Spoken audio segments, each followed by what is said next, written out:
Uh, uh, where am I? What is this? Who are you, woman?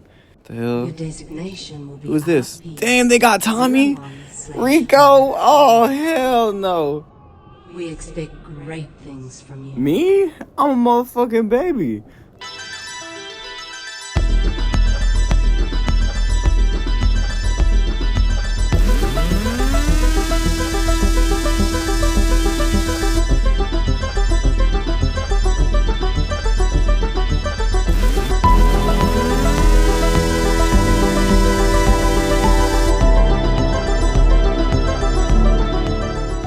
I'm sure many of you are wondering why we ended up as a baby in a jar in the Clone Wars. Well, it's because today, I simply need to talk about Star Wars Republic Commando. I have been starving for some good Star Wars. I just finished the mall show as it was airing, and ever since I've had Star Wars on the back of my mind.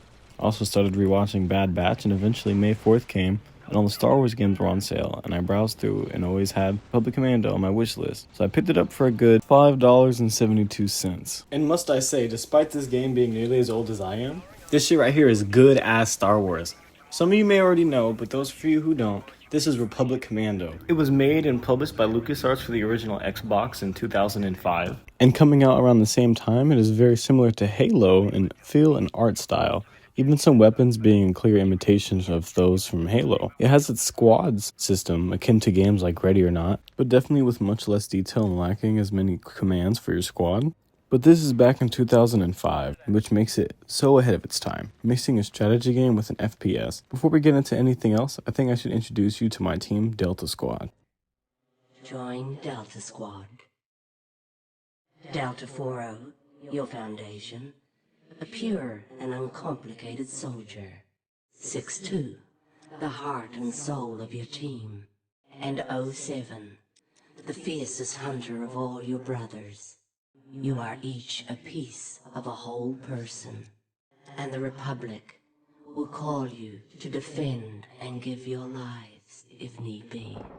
First, there is RC-1138, also known as 38, also known as Boss. As shown in the cutscene before, each of the members of Delta Squad have skills and personality traits that separate them from one another, coming together to make one whole person. Boss is generally an all-rounder, and he is controlled by the player, which gives him a brain that is less comparable to an AI from a game in 2005. He's the best at taking lead of a dangerous situation and calculating the right move, and also being able to make use of each of his brother's abilities the best. He's very cunning and very dedicated to serving the Republic, but most importantly, bringing his squad back alive from the one-way trip type missions that they tend to be sent on. Honestly, if you ask me, I think the Republic views them as disposable considering how dangerous the missions are that they get sent on, because it doesn't seem like they want to protect their assets, that which being Delta Squad. Next is RC-1207, also called 07, also known as Sev. Sev is essentially the aura farmer of the group. He has a deep, grumbly voice compared to the other clones, and the statements he makes it sound like he has a thirst for blood, and he genuinely seems like some sort of masochist. The minefield is active. Powering up. There they go. Sorry, droids. Come out.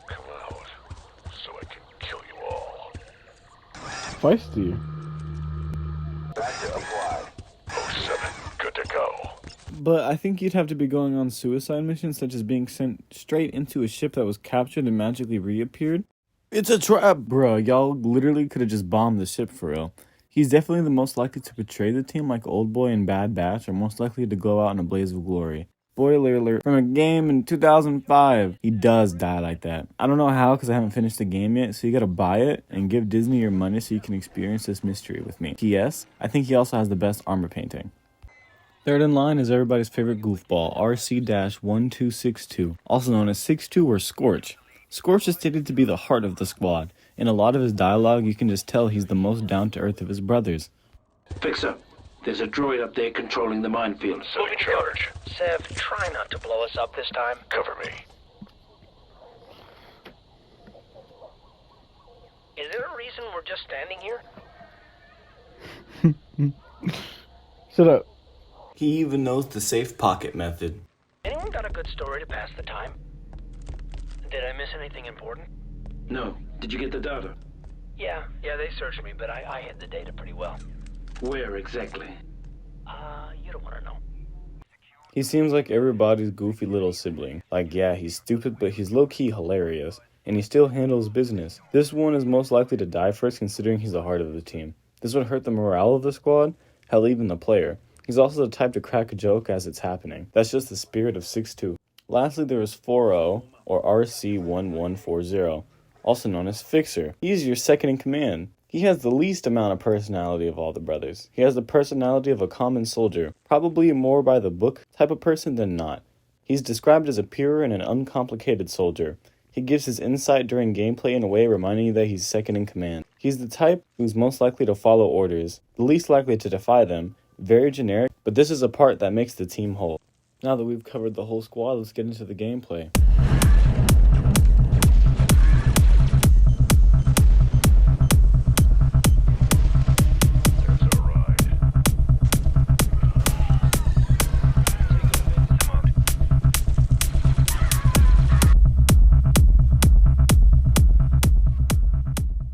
The gameplay in Republic Commando, though being old, is very few in the jank department. It's a simple first-person shooter similar to feel with old Halo games. No sprinting, aiming down sights isn't necessarily required, but you can ADS. There are 3 main campaigns spread across the galaxy spanning through different times of the Clone Wars. The Battle of Kashyyyk, Geonosis, and a fight on the Prosecutor spaceship. Delta Squad will be tasked with essentially suicide missions because that's where they operate best, behind enemy lines.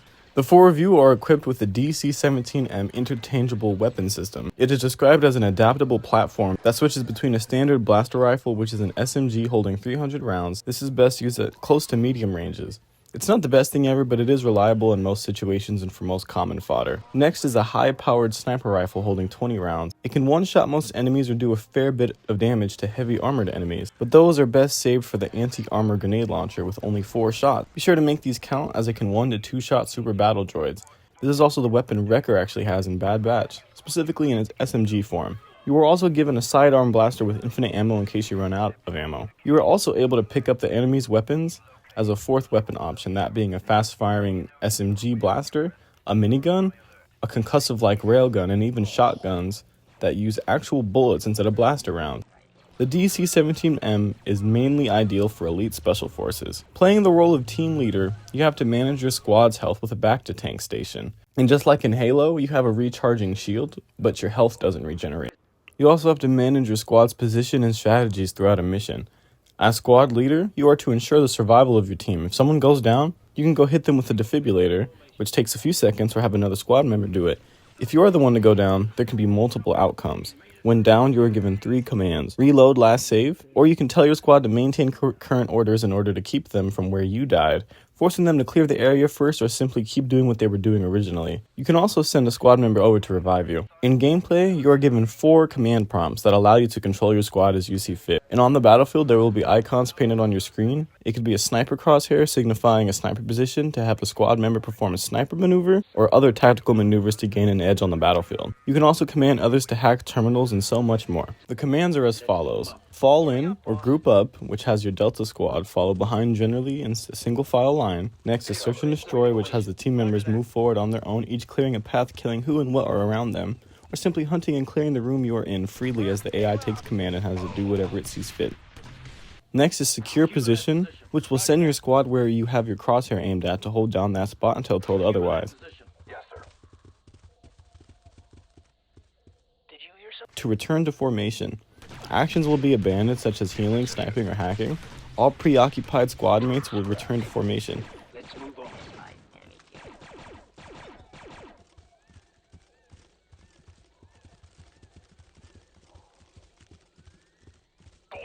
There will be objectives to finish, rooms to clear, or positions to hold. The most interesting part of this is that when you have a computer terminal you need to hack, it will tell you how much time it will take. So you have to decide, will you have your squad do the buttons, or will you have your squad cover you as you do the buttons? Considering they take more damage than we do as the player, or should I put them in the sniper towers to cover my back as I do the terminal since they have infinite ammo? You will also find places to perform special maneuvers as stated before. You can put someone in a spot to use their sniper, but you can also have someone go to an empty turret to place a C4 charge as a trap, and a few more that are a little more specific. And some are tied to a location specific to a chapter in their campaigns. Lastly, you are able to command your squad to focus fire on whatever target it is you're looking at. This is best used against bigger enemies like the Super Battle Droid. In Republic Commando, so far I've only come across 3 factions. You will be fighting your standard B1 battle droids. These things die fast. And super battle droids, which is basically death on legs. A tank walker droid, as well as the droidicas. During the Battle of Geonosis, you will come across a variety of Geonosians. The standard warrior, an elite version that flies, that has a shit ton of more health and an electric beam weapon. Lastly, you will see the pig slavers, the Trandoshans. The enemy forces consist of Trandoshan slavers who run at you and try to beat you up, enforcers with shotguns and heavily armored elite variants, which are a lot like elites from Halo, equipped with their blasters. And lastly, a Juggernaut variant holding the minigun. Lastly, I wanted to talk about what would benefit the most from a remake/remaster. Obviously, if there's the graphics, it would be nice to see all these Star Wars sceneries in 4K on Unreal Engine 5, for example. I think the AI obviously could do with an improvement, and more squad commands allowing you to have more options and decisions to make in the battlefield would definitely take this game a step further. More tact and more depth with the squad system would allow this game to be more of a tactical shooter than anything. Why not add a lean option as well?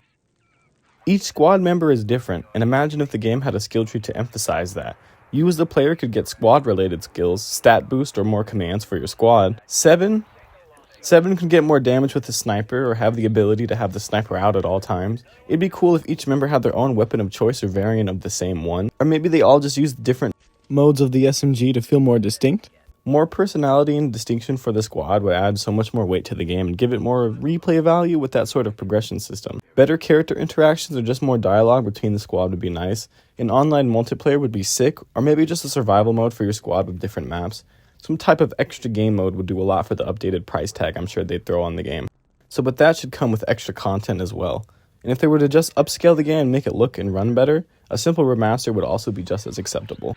Hopefully I have convinced you why this game either A, needs a remake, or B, you need to try it for your damn self. The game is truly aged like wine and totally fits in today's climate of games. Some could argue it's Halo with a Star Wars coat of paint and a commando gimmick, but when you have to decide the best plan of attack and you actually execute and succeed, it gives certain feelings unfound in many games today. It provides that rush to the brain, and I personally felt very accomplished knowing I overcame some of these challenges because the game is truly not easy. It's okay to me. You can get me. I will stab you, fool! Oh my god, we traded. Come on, 7! Lock in, boy! Oh, he's cooked.